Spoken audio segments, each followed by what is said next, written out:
appreciate that, thank you.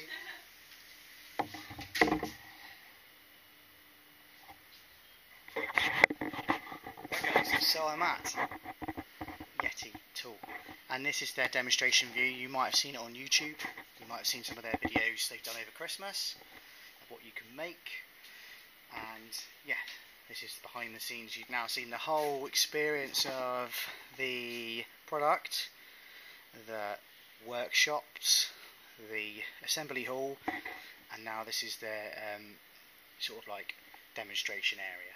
And you can see some of the things you can make with the Yeti, and yeah, I'm just going to show you some close-up things. What I like about it for me personally is the fact that the bench is collapsible, it's rigid, but they are in developments of making a more fixed, stationary, fixed workshop. So if you're a workshop joiner, they are coming up with a new version of the base to stop sort of like that. You just see that with my foot. But this is mobile, guys, so you know, do I need to say no more about it being mobile? So yeah, I mean, the cutter, I was demonstrated to all the router and stuff. So this is a Mafel router cutter. And they've teamed up with Mafel, which I think is absolutely superb. They're also in the manufacturing department of making their own cutters, which I think is also very crucial to Yeti Tool. And yeah, let's go through some of the basics with this machine. So where my machine, I have to physically send it home to change the tool. This particular machine, you don't have to. You can set it so that you can change the bits independently, I would say, and also to your advantage. Where mine's quite annoying because if I'm starting a job and I've got to change a tool, I've got to send it all the way back to home, which is here. I've got to use massive great big spanners because my router is a little bit more industrial. It's a 2.2, where this is, I think, a 1000 watt. So yeah, and their tooling is all very similar. Obviously you have to disconnect it, plug it all back in, and away you go, which is very much like my original one if you've watched that video. So there's also some awesome benefits when it comes to this machine, and that's the fact that it's laser driven, and as you can see there, it's run by wheels. Can you see the little wheels? Well, like mine in my workshop, this is that way and that way, and my cable flaps all over the place. This one's all neatly tucked in. These are emergency stop bars as well, so if it comes up against, say like you're drilling, for example, you screw into your sub base and the router works and you forget, this will stop and it will say, are you ready to resume? And you're back to the beginning. Where like mine would carry on chomping that and probably take it all the way down the project. So it's got some really good safety features. Obviously start, stop, like most woodworking machinery we have in our shops now. But I do like this. This is very clever how either way it will stop.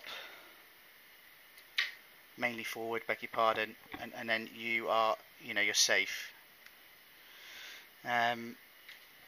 Yeah, and I was going through the collet sizes as well. I mean, they're hoping to, like I said, they're coming up with their own. But what a lot of people get wrong with CNC is they think they've got to go big on the cutters. By going big on the cutters, you're taking too much surface area off, and you're putting too much strain on your router cutter. I mean, this is only 1000 watt, so it's the same motto as me really. The slower you go, the faster you go, because if you have a smaller flute cutter, you're going to have a faster operating machine. Does that make sense, guys? And when you're using a handheld router, it's the opposite way. You have it up to 6, it's going absolutely flat out, but you're manually pushing it. Do you get what? You are in control. Where with the Yeti and like my CNC is the CNC is in control. You are the brain.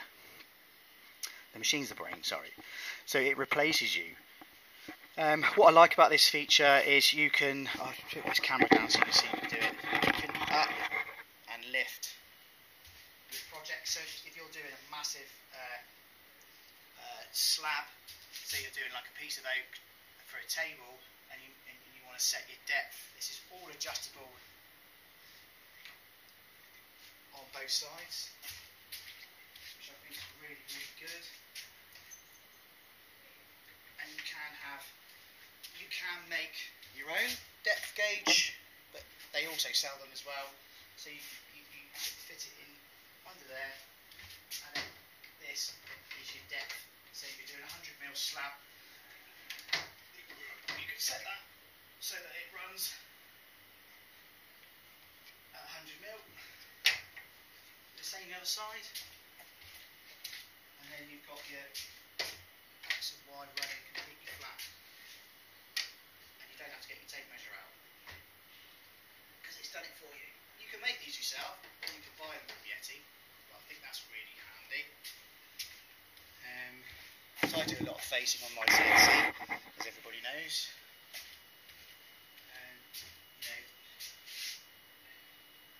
Now it's completely level across the sort of project you're doing.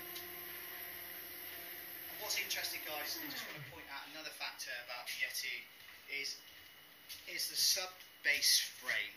Now, from my CNC, you'll notice I've got a lot of framework, costing me a lot of money, but I've got a lot of framework because I wanted to create sort of like an industrial CNC. I think I've achieved that.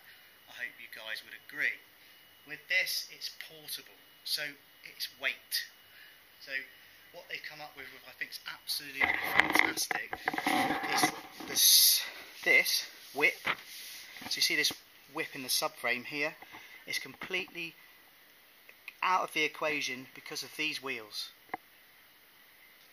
When that's moving up and down, it's stopping the flex. So if you put an 18mm sheet of MDF on there, or birch ply, this will follow that. So if there's a little bit of a discrepancy, you're talking about 0.01 of a millimetre. In woodwork, that's fantastic. If it was for Rolls-Royce engine part for an aircraft, probably has to be 0.0003. But for us guys in the workshop, it's absolutely fine. But this is where this appeals to the site guys because of the fact that it's less weight to carry. And that's what you want, really. You're dragging this round site, you want it to be as easy and as quick to put together than your traditional methods. So for argument's sake, Festool, I'm going to say Festool because I've mentioned Mafel, their sort of like on-site setup is, it can be, you have to have the MFT table absolutely spot on, you have to have the Capex 120 and the 60 absolutely flat. It will not work unless it's in that environment. So I always say the Festool is great for workshop, basically workshop environments. It's a little bit difficult for on-site, but this is the future. This is the AI of woodworking, and I think that will come through in the next couple of years, that this is going to replace these people, and you can have less staff, more production equals more profit. That's why we're in business, guys. We're not in business because we love woodwork. I hope we are, because we love woodwork, but we're also in woodwork to make money, and this will absolutely smash those targets that you're trying to achieve for not a lot of money. They do some packages for you, which I'll obviously get some information off and put on this video. But for starting woodworker, or a semi-pro woodworker, or a professional woodworker, it is an arson to your creativity. And to think that it's all mobile is pretty epic. They're coming up with bigger screens. I think I showed you that in the factory. But this is basically their technologies. What I like about all this is it's got all the LED. Sorry, they've got all their lights, which is what I'd love to add to mine. Maybe they might share me that technology, I don't know. But they've got lights on the Pro, they've got lights on this one. I've suggested a few little things today, whether they take me up on it, where I think, with mine especially, if you could have an airline attached to it, not only if they, I'll go on to dust extraction in a minute, guys, but with an airline just pumping in the side, instead of I have to go to my compressor, bring my airline over, just give it a clean off, and then I can see what I'm doing. Now, if they had an airline here with your overhead, or however your Festool Hoover or your Maffel Hoover or any other manufacturer for that may hasten to add, if you could have an airline in here, I just think that would be good. But they've come up with some really good extraction. This one I showed you on Bobby's machine downstairs is what he's having on his other machine soon. Very, very similar to the one I got on excuse me, eBay. But this one they've actually had feedback from Yeti buyers, and they've come up with a really good extraction on that. And you've got the option where you can change the depth on the brushes as well, which I think is really crucial if you're doing big slabs or you're doing finer sign writing, what have you. Oops, I'll put that back where that came from. That's really good for them, I think. It's a great selling point for me, and all this. I think extraction is key. So the only real components that will cost you pennies to replace is just general maintenance, and that's the wheels, which are inside these aluminium tracks.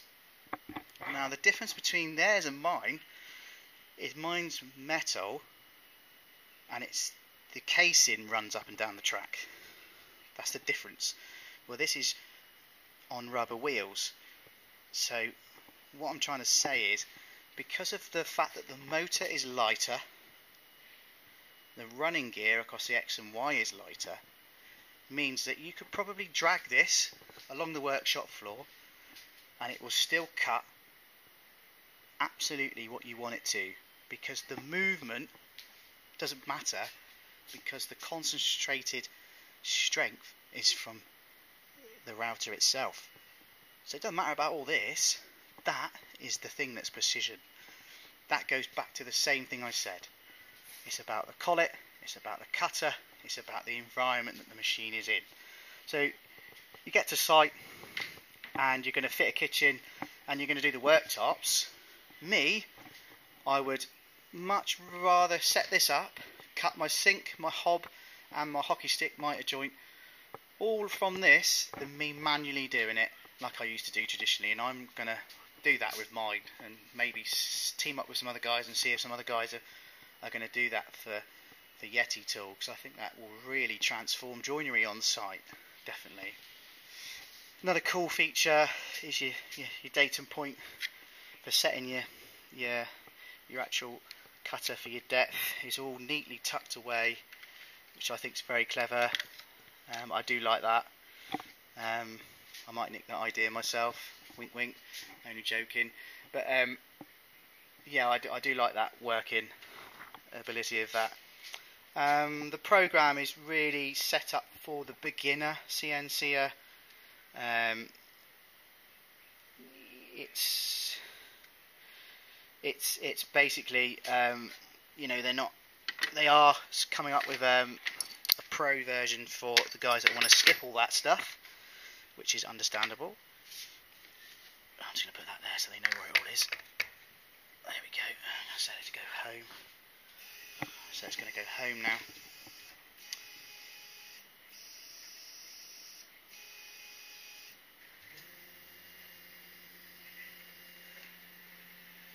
So there's not a lot of difference between that one and the one I've built, to be honest. It's almost like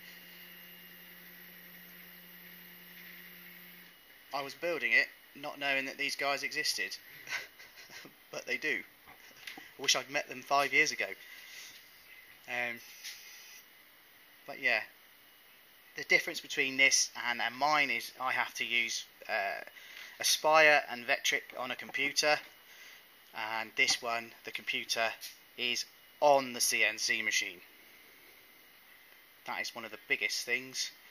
Second thing that makes me like this is the health and safety impact on the workshop. If you run a busy workshop, if you leave something on the bench or on the project, it will stop, which is fantastic. I think that's great. Third thing would be the LEDs, so you can see, because one of the struggles I have in my workshop is I can't see. It's you know, it's not the best lit workshop, where this is fantastic for that. It's got the laser for the homing, for going home. It's now got better extraction, and they're now thinking about making a sturdier bench for the guys that want to do a machine like mine. I would say, yeah, I'd say they're knocking on the door of that. It's fantastic, exciting times for them, and I think it's a great asset to any carpenter and joiner, wood enthusiast, and I think you will get a return much faster on your investment with this machine. Mine's taken a while to educate people. I mean, the area I live doesn't help. People's pockets aren't as deep as what I'd want them to be able to justify a CNC, so it's down to me to advertise and push that product. But if you're in a catchment area which you think you've got an awesome chopping board you want to make, or you want to make kitchens and stuff, I think this is a great investment for the business. And don't be put off by the word CNC. I think people get really sort of frightened when they hear that word, especially old time served joiners and stuff. It's about as complicated as probably doing any sort of general joinery. What it does, it just takes the man hours away from you, so you've got more time. So it's back to that motto I keep using, guys: the slower you go, the faster you go. When I have mine running in the workshop, I can leave it, I can go and do other projects, come back, and it's still doing the same thing, hasn't had a toilet break, hasn't asked for a holiday, hasn't asked for a pay rise, and it works 24 hours of a day. Now, what better value machine can you get than that on the market at the moment? Your planer thicknesses don't work like that, bandsaws don't work like that, even spindle moulders do not work like that. They have to still be run by a human, where this is the AI of CNC machines. Let me know what you think, guys, in the comments. Please share, please like the channel, please subscribe, and hopefully I can do some more videos for you in the future. Thanks for watching, and remember, the slower you go,